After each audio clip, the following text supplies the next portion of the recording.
Olá, vamos dar continuidade às nossas aulas, né, no curso de formação de agente comunitário de saúde. Me chamo Leolina, né, Leolina Franklin de Oliveira. Sou aqui também do interior de Ceará, juntamente com o professor Leandro, a professora Ida Gomes e a professora Adriana, que vocês já conheceram. Eu sou médica de saúde e da família. A minha enfermeira é a professora Ida, né, que vocês conheceram, uma excelente profissional. E a Adriana e o Leandro, eles trabalham comigo numa escola técnica de enfermagem, a qual eu sou coordenadora pedagógica. Não sou aqui desta cidade, né, uma cidade chamada Lavras da Mangabeira. Sou de Barbalha, uma cidade também do interior de Ceará, mas já moro aqui em Lavras há 20 anos, né? Sou também enfermeira, né, especialista em obstetrícia, e hoje, atualmente, eu estou como diretora do Hospital São Vicente Ferre. Sou diretora do hospital, qual o Leandro é enfermeiro assistencial. Aí está a minha biografia, né? Eu sou bacharel em medicina pela Faculdade Santa Maria, em Cajazeiras, aqui na Paraíba. Sou bacharel em enfermagem pela Universidade Regional de Cariri do Crato. Sou especialista em saúde da família, né? Estou, na verdade, em formação pelo programa Médicos pelo Brasil, concursada recentemente, assim como vocês. Sou especialista em obstetrícia pela Escola de Saúde Pública do Ceará, coordenadora pedagógica do Instituto, a qual nós temos cursos técnicos, e diretora clínica do Hospital São Vicente Ferre. E atualmente sou graduanda de Teologia. Decidi esse ano, né, conhecer um pouco mais sobre Deus, para que eu consiga lidar melhor com todas as fragilidades e todas as esperanças e expectativas que os meus pacientes me procuram. Quando a medicina não tem mais o que fazer, né? Quando todo o possível foi feito, o impossível pertence ao Senhor. Então decidi conhecer mais esse ser grandioso profundamente. Por isso, atualmente estou cursando teologia pela Unifacet, tá certo? Então, assim, vocês vão perceber que tudo que eu faço, toda a minha caminhada acadêmica, toda a minha caminhada profissional, eu sempre dei o meu melhor. Então, desta forma... não disse a vocês também, sou professora, por isso estou aqui, né? Eu sou também formada em matemática, não coloquei aí dentro da minha biografia. Me formei, foi a minha primeira faculdade, né, em matemática. Consegui lecionar até 2018, comecei a lecionar em 98 até 2018, então tenho aí, meu povo, não sei nem quantos anos 98, 2008, 2018, né, então aí 20 anos. Me formei em enfermagem em 2003, esse ano também faço 20 anos de enfermeira, e então no caso, matemática são 25, né, meu povo? Muito bem. E é porque eu sou formada em matemática, viu? Tô ruim das contas. Faz muito tempo que eu não leciono, né? Hoje em dia eu só ensino a meu filho. E médica há 5 anos, me formei em 2018 em medicina. Eu digo muito a todo mundo que se existisse a profissão estudante, eu seria estudante, se a gente fosse bem remunerada, né? Professora também, se a remuneração fosse bem melhor. Não gosta de medicina, Leolina? Gosto, eu gosto de ser médica. Gosto sim. Mas a gente tem as nossas predileções, não é isso? Como eu sou especialista em obstetrícia, o meu foco no meu PSF, né, é o pré-natal. É o melhor dia que eu acho, é o melhor programa que eu acho. Eu sempre gostei de vida, né? Eu sempre digo, é o único momento em que as pessoas vão felizes para o hospital, é quando vão ter seus bebês. E tudo tem que dar certo, né? Tem esse grande problema na obstetrícia.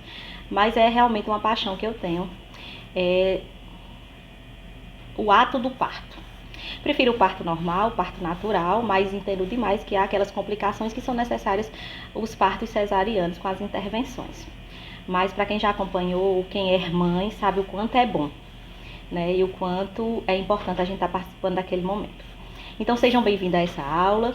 As orientações aqui, eu vou falar algumas coisas que não são da obrigatoriedade de vocês enquanto agente de saúde, mas a informação é muito importante, porque como vocês são as pessoas mais próximas da comunidade, a gente sempre diz que vocês são os nossos olhos dentro da comunidade.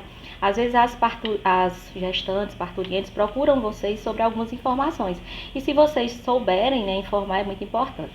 Então a gente vai alinhar aqui nosso pensamento. Então, a questão do pré-natal, né, da gestante de baixo risco. Esse é o pré-natal que a gente faz na unidade básica de saúde. Aquele pré-natal de alto risco, não sei como funciona aí com vocês, a gente continua acompanhando na unidade básica de saúde, mas também caminha para o especialista. Aqui no Ceará, a gente tem um programa chamado Projeto Nascer Ceará. Se vocês que tiverem a curiosidade de olhar, a gente tem uma cartilha que todos os médicos e enfermeiros de saúde da família seguem. Quais são os objetivos do pré-natal, né? O primeiro objetivo, dentro de qualquer programa, é acolher o nosso cliente, né? O nosso paciente. No caso do pré-natal, é acolher a mulher desde o início, né? Que ela se descobre grávida, né? Então, a gente está ali para acolher essa paciente. Promover a saúde, né? Sempre, já que esse é o nosso pilar básico da unidade básica de saúde, é fazer essa promoção da saúde. A gente quer evitar que as doenças surjam, né? Prevenção ou detecção precoce das afecções. No pré-natal eu consigo ver, se eu fizer tudo direitinho, né, todas as consultas, todos os exames, eu consigo detectar o início de uma pré-eclâmpsia, o início de uma diabetes gestacional, o início de uma restrição do crescimento intrauterino, o início de uma quantidade anormal de líquido. Então, se eu fizer tudo direitinho, eu consigo detectar muito no início e eu consigo fazer uma intervenção mais adequada.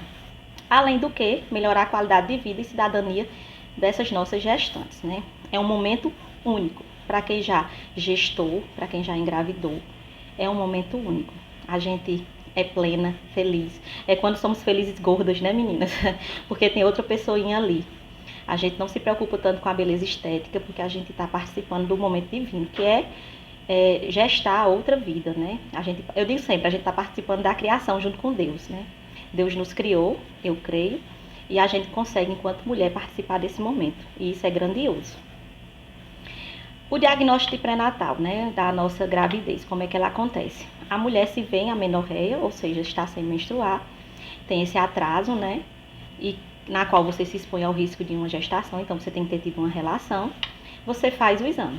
Se der positivo, né, esse exame de gravidez, você é encaminhado para o pré-natal, fazer exames de rotinas e se faz o aconselhamento do pré-exame, que são aqueles exames que a gente faz, são os testes rápidos, né? Esse aconselhamento ele é obrigatório. A gente sempre orienta a mãe, né, a gestante, o quanto é importante estar fazendo o teste rápido de HIV, hepatite e sífilis. Não sei se é a realidade de vocês, mas aqui no Ceará é desta forma. E se der negativo, e a mulher está com atraso menstrual, a gente solicita que ela repita esse exame, um teste de urina após 15 dias de atraso, e sempre orientar se é a primeira urina do dia. Mas a mulher está grávida, né? Então, a atenção básica, ela tem que acolher essa gestante e iniciar o seu pré-natal. Normalmente, a primeira consulta, a abertura do pré-natal é feita com o enfermeiro. E depois, as consultas subsequentes são compartilhadas entre enfermeiro e médico. E nossa atenção a esta gestante, ela tem que ser sempre baseada em evidências, né? Então, é o uso consciente, criterioso e explícito das melhores evidências atuais para que eu possa tomar decisões sobre o atendimento a essa minha paciente. Nós temos que atender o nosso paciente holisticamente, individualmente, porque cada um vai trazer uma realidade diferente. E está apoiando essas gestantes, né? Essa assistência, ela se torna bem melhor e mais efetiva quando a gente está ali disponível para aqueles que estão necessitando dela. Então, por exemplo, as adolescentes, as pessoas imigrantes, aquelas mulheres que têm vulnerabilidade social, aquelas pacientes que ficam um pouco à vontade, né, que têm dificuldades de se comunicar, são muito retraídas. Então, assim, a gente tem que perceber isso para que a gente possa estar fazendo esse acompanhamento da melhor forma possível. Então, o atendimento ele tem que ser individualizado. Eu não posso querer fazer um pré-natal com várias ao mesmo tempo. Eu faço rodas de conversa, mas o pré-natal ele tem que ser individualizado, né? Então, sempre priorizar a educação e a comunicação. Eu sempre peço, eu faço isso, né, que minhas pacientes, elas repitam as minhas orientações para que eu realmente perceba que elas entenderam. O cartão de pré-natal, ele tem que ser bem preenchido adequadamente, porque quando um colega pega esse cartão na maternidade, ou o colega do alto risco, ele tem que estar bem preenchido. E eu tenho que criar esse vínculo, né? Mesmo que a nossa equipe seja pequena, a gente tem que estar criando esse vínculo. Em questão dos agendamentos de consulta, né? Eu tenho que agendar consultas de todo o pré-natal a partir da primeira consulta. Ela é mensal, isso é o recomendado pelo Ministério da Saúde, até a 20ª semana. Depois, entre 28 e 36 semanas, a gente pode estar fazendo a cada 3 semanas ou a cada 15 dias. Aqui no Ceará, a gente faz a cada 15 dias. E a partir de 37 semanas, a gente faz semanal. Não existe alta do pré-natal. O pré-natal só termina quando a mulher tem seu bebê. E a gente não dá alta com 36 semanas. A mulher, mesmo indo para a maternidade, para fazer acompanhamento com o obstetra lá, para a resolutividade do parto, ver a via melhor indicada, ela continua vindo para a nossa unidade semanalmente, a partir de 37 semanas e até 41 semanas. A partir de 41 semanas, a gente encaminha a unidade de referência para avaliar e fica vindo toda semana para a UBS. Aqui a gente tem um acordo com a obstetra do hospital e a gente manda a partir de 36 semanas. E ela fica indo para o hospital e vindo para a gente. Então a gente faz isso bem direitinho, a gente tem uma preocupação muito grande. Eu digo sempre que são as meninas dos nossos olhos, é a obstetrícia aqui da nossa cidade. E a gente programa esse retorno puerperal, né? A gente faz essa visita depois do parto. Quais são os exames de rotina, né? Isso é uma função do enfermeiro e do médico da unidade, mas é sempre bom vocês estarem lembrando essas mulheres para estarem fazendo os seus exames nas datas corretas, né? Então, sempre a gente pede hemograma, o parasitológico de fezes, a urina tipo 1, urocultura é muito importante, né? Porque uma das coisas que leva a trabalho de parto prematuro é a infecção urinária. Então, primeiro, segundo e terceiro trimestre a gente sempre está pedindo urocultura. Glicemia de jejum no primeiro trimestre, após 20 semanas a gente faz TOTG, principalmente aquelas mulheres que ganham peso muito rapidamente, para a gente detectar precocemente a diabetes gestacional. Sorologia para toxoplasmose, a gente sempre faz IgG e IgM. O IgG é quando você já teve contato, se der positivo, e IgM se você tiver com a infecção ativa. A recomendação é fazer no primeiro e no terceiro trimestre, porém, se no primeiro trimestre ela já for IgG positivo e IgM negativo, não precisa ser repetido. Sorologia para HIV no primeiro e no terceiro trimestre, e a gente repete na maternidade antes do parto. A sorologia de hepatite, aí é feito teste rápido nas unidades, aqui no Ceará pelo menos. Sorologia de rubéola, IgG e IgM também. Se der positivo, IgG, porque ela já teve contato ou foi vacinada, então a gente só faz no início. Sorologia para sífilis, que é o LUIS, que é o VDRL. Isso a gente tem que fazer nos 3 trimestres e repete na entrada da maternidade e após o nascimento, a gente faz do bebê também. Tipagem sanguínea, importantíssimo, né? O ABO e o fator RH, porque a gente sabe que aquelas mães que têm RH negativo e o pai RH positivo, provavelmente o bebê será positivo e ela pode desenvolver uma doença. Então a gente tem que fazer uma imunoglobulina para evitar que ela produza anticorpos e ataque o próximo filho. Então a gente sempre faz. Quando ela é negativa, a gente fica fazendo cubos e direto para ver se o bebê que está na barriguinha dela já foi sensibilizado. Deixa eu voltar aqui. Preencher todos os dados no cartão de pré-natal e no prontuário. Aqui no Ceará nós temos o prontuário eletrônico do paciente, né, do nosso cliente, que é o nosso PEC. Então a gente acaba preenchendo tudo. Eu tenho muito medo disso porque às vezes cai a internet, acontece alguma coisa, o computador não presta, enfim. Tecnologia, né? Como deve estar acontecendo com vocês, talvez com os vídeos, com o áudio. Tecnologia é um negócio complicado. Ao vivo é bem melhor. E então eu sempre faço prontuário, PEC e cartão dela, que é para eu não perder. Não é possível que em 3 vias eu perca alguma coisa. A citologia oncótica, que é a prevenção, também a gente sempre orienta, né? A questão da ultrassom, lembrar para essas mulheres que o mais importante do mundo não é a ultrassom. Né? A gente faz a ultrassom no primeiro para a gente datar o parto. É sempre bom fazer até 12 semanas, porque a gente pode fazer a translucência nucal. E uma segunda de controle. A obstetra do hospital aqui sempre pede no final para ver tamanho de bebê, quantidade de líquido, posição, é importante para você decidir a via do parto. A vacina é responsabilidade do enfermeiro, ele faz essa verificação. O médico não entende muito bem de vacina, viu, meu povo? Eu ainda entendo um pouquinho porque eu sou enfermeira também, mas também não é minha praia. Faz a dupla adulto, né? A gente normalmente atualiza o calendário com 3 doses. A primeira dose faz na primeira consulta, depois com 60 dias a segunda dose e a terceira dose após 120 dias. Aqui a gente faz também a DTPA, a partir de 20 semanas, faz hepatite, faz influenza, faz Covid. Então, todas as vacinas do calendário da gestante, o enfermeiro analisa direitinho e já agenda. Outra coisa importante são os grupos de gestante, questão de rodas de conversa, isso é muito importante. E é sempre bom você fazer esses grupos de gestantes por trimestre, porque você vai tirando as dúvidas delas de acordo com cada trimestre, que vão surgindo dúvidas diferentes. Então, é bom sempre você criar grupos por trimestre para que você relacione os temas específicos. promover discussões em grupos, que elas possam participar e tirar suas dúvidas, né? E que a partir daí você possa ver o que é que pode melhorar nesse pré-natal para essa mulher. Esses efeitos de grupo são muito interessantes, né? Eles geram essa autoconfiança, elas compartilham dúvidas, elas aceitam melhor os tratamentos, porque outras mulheres compartilham como estão melhores, como se adequaram bem. Diminui o uso de analgésico, né? Porque a gente faz algumas técnicas não farmacológicas para alívio da dor. E vai ter uma maior satisfação do parto. Quando a gente vai sem conhecer muito bem como é o parto, é estressante. Aqui na nossa cidade, a gente tem, quando essa mulher vai à maternidade para consulta com o obstetra, o enfermeiro obstetra do hospital mostra a sala de parto, faz uma palestra, mostra como é que a rotina do hospital, para que ela vá já conhecendo como tudo é feito. E na primeira consulta também, o enfermeiro ele tem uma portaria do Ministério da Saúde que ele pode fazer a prescrição de algumas medicações. Então, ele prescreve o ácido fólico. Aqui no Ceará, a nossa dose é 0,4 microgramas e a gente tem solução oral. Mas no normal, ele se faz ácido fólico A5, né? Faz um comprimido até a 14ª semana. A partir daí, a gente já passa por sulfato ferroso, que pode ser para tratamento, se a mulher tiver com anemia. Apesar de que a anemia na gestação ela é fisiológica, se não for uma anemia tão considerável, mas a gente faz a prevenção dessa anemia, então é feito o sulfato ferroso. Aqui nós temos o protocolo de fazer sulfato ferroso até 90 dias pós-parto. E em relação à consulta pré-natal, né? Todas as informações têm que constar no prontuário, no PEC, que é no computador, e no cartão dessa gestante. Isso aí quem faz é o enfermeiro e o médico.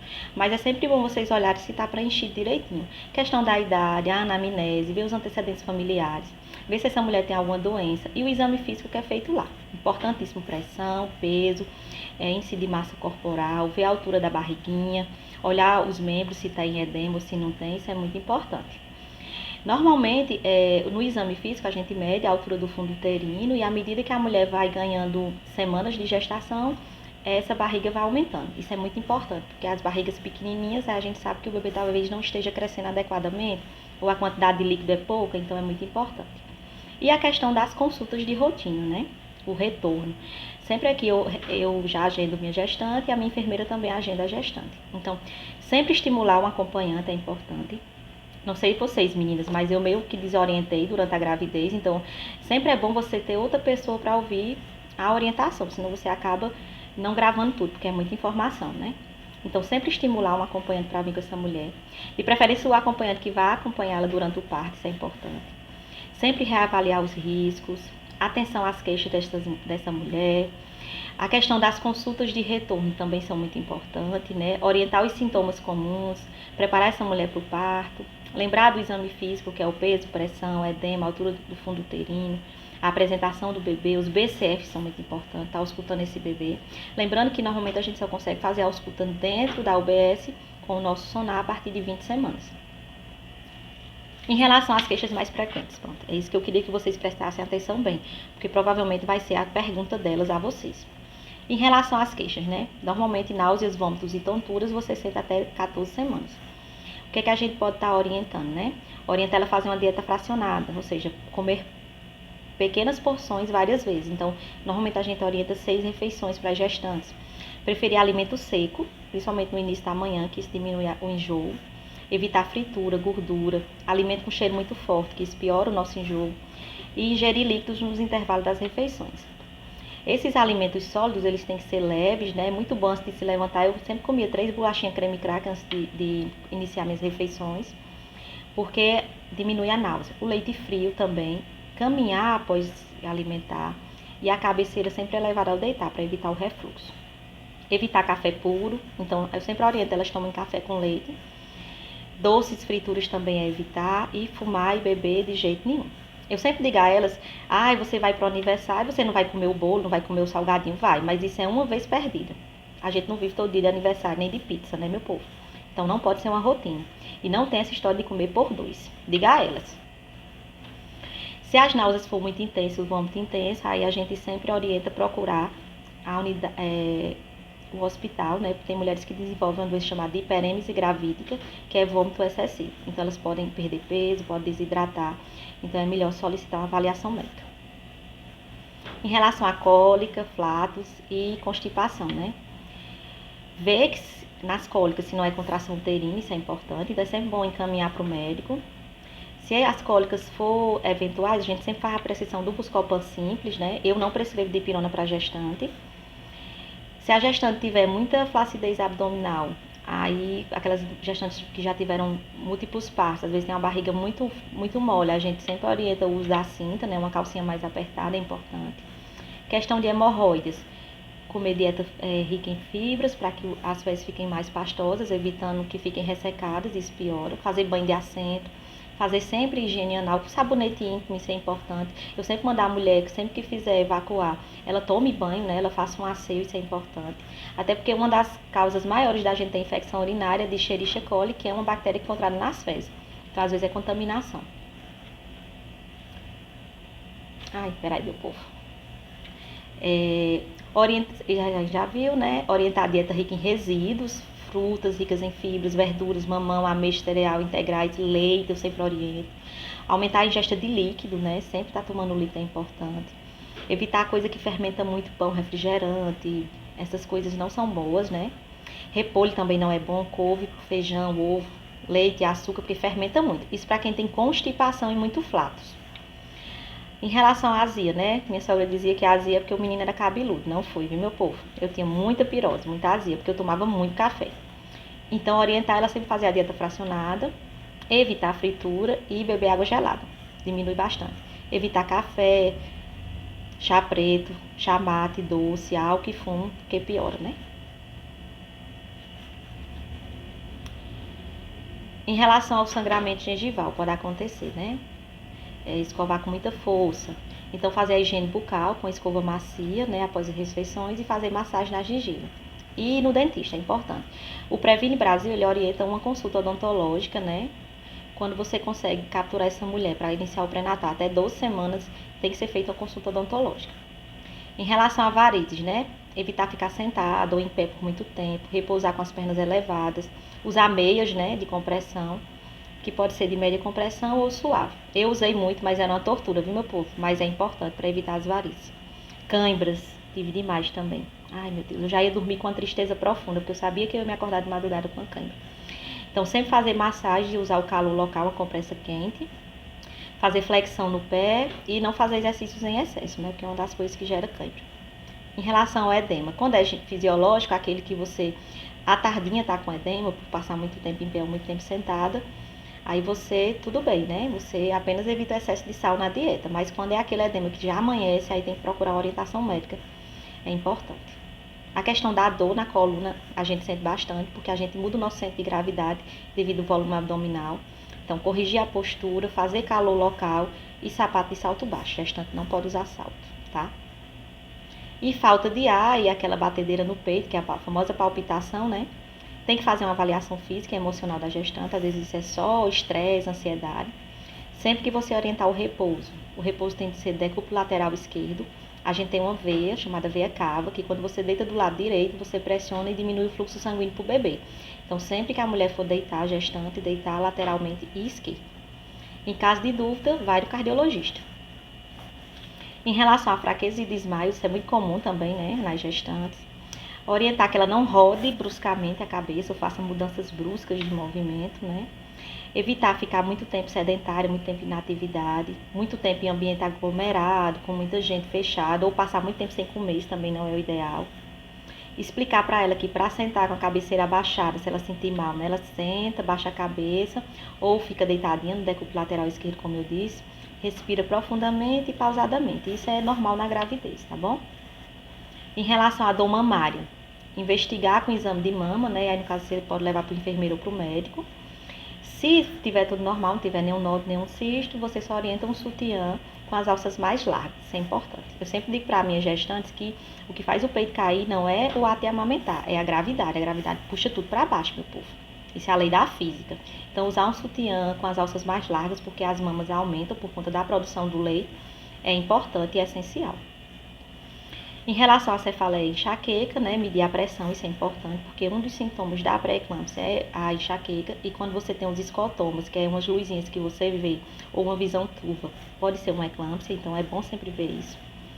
Se não for hipertensão, né, se afastar a hipertensão, pode ser uma tensão emocional. né, que a mulher está passando. E em relação aos cloasmas, que é aquelas manchas que aparecem nessa regiãozinha aqui, ó, evitar se expor ao sol. Hoje em dia existem vários cremes que nos protegem contra isso, né? Mas mesmo assim tem mulheres que apresentam melasma e isso é bem interessante, às vezes nos deixam muito angustiados. Em relação ao corrimento vaginal, como eu disse a vocês, uma das orientações é fazer uma prevenção, mas tem que explicar para ela que aumenta esse fluxo, só que é um fluxo clarinho, né, comum. A gente sempre faz o exame especular para ver se esse corrimento é clarinho ou se tem uma cor diferente. Se for amarelo, esverdeado, tiver odor fétido, se tem coceira, aí pode ser uma cândida, pode ser uma gardnerella. Então, quando for identificado uma das situações acima, a avaliação médica, tem que ir ao médico. Se o corrimento for branco, com grumos, como se fosse leite coalhado, normalmente é candidíase. Aí a gente tem um fluxograma que a gente segue para a gestante. Em relação a queixas urinárias, né? Ai, demais, né? À medida que o útero vai crescendo, menos espaço tem na bexiga, a gente faz xixi mais vezes. Então, explicar que isso é normal, a gente vai fazer xixi mais vezes. Solicitar a avaliação médica, né? Se no caso tiver uma disúria, que é uma dor, ou tiver sangue na urina, ou tiver febre ou não. Aí, como eu já disse, infecção urinária é uma das causas de trabalho de parto prematuro, de abortamento. Por isso que a gente faz de rotina 3 uroculturas, né? No mínimo. E sempre que a mulher sente dor embaixo do ventre, a gente pede um exame de urina. E em relação à atividade, não tem restrição, desde que o médico não oriente que há restrição, né? No caso de mulheres que correm risco de perder o bebê, ou que tem o colo muito aberto, ou que tem uma placenta prévia. Então, existem algumas coisas, mas isso aí é uma função do médico.